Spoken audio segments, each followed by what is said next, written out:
The craze for unicorn-themed toys is about to reach a fever pitch, according to some in the toy industry, who are calling 2015 the year of the unicorn and stocking up on the single-horned horses before the toys become as rare as the real thing. Here with the story is WSJ reporter Charlie Wells. Charlie, thank you so much for being with us and bringing all of these fun things with you. Tell us, what is behind this unicorn craze? Well, great to be here. And My Little Pony is back. So a lot of retailers and toy makers are saying that she's sort of behind the trend. My Little Pony has brought in $650 million in retail for Hasbro, and a lot of companies seem to be hopping on that unicorn bandwagon. See, this kind of feels retro to me, because to be honest, when I was little, I was obsessed with unicorns. I would collect the stickers. That's really sticker interesting. books. No, you're right. But of course, it's not retro to these kids, so it's in a good way. So parents must be responding to it also. That's a really good question. There is a new category of consumer that a lot of toy makers are marketing to, which is the millennial mom.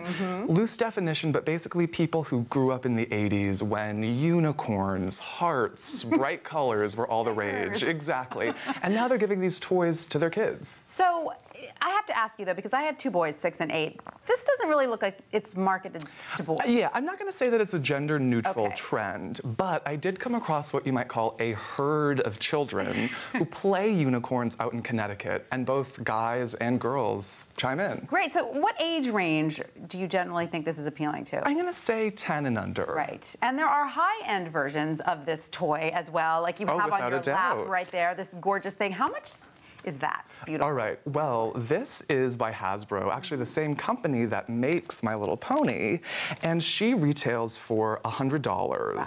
And she's really interesting because, as you may see, she's lifelike. And she moves. She moves, she makes sounds. She flaps her wings. And she even eats a sugarberry treat.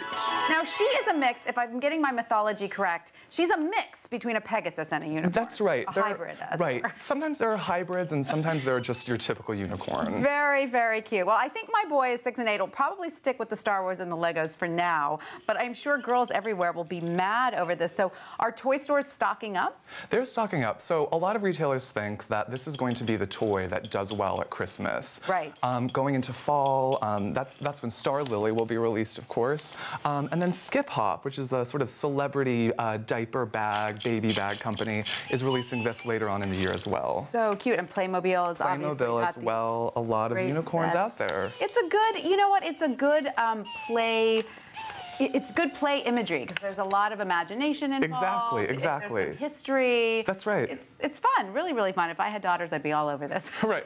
Good to know. Charlie will. I'm all over it. Right. Good to hear. Wells, thank you so much for that.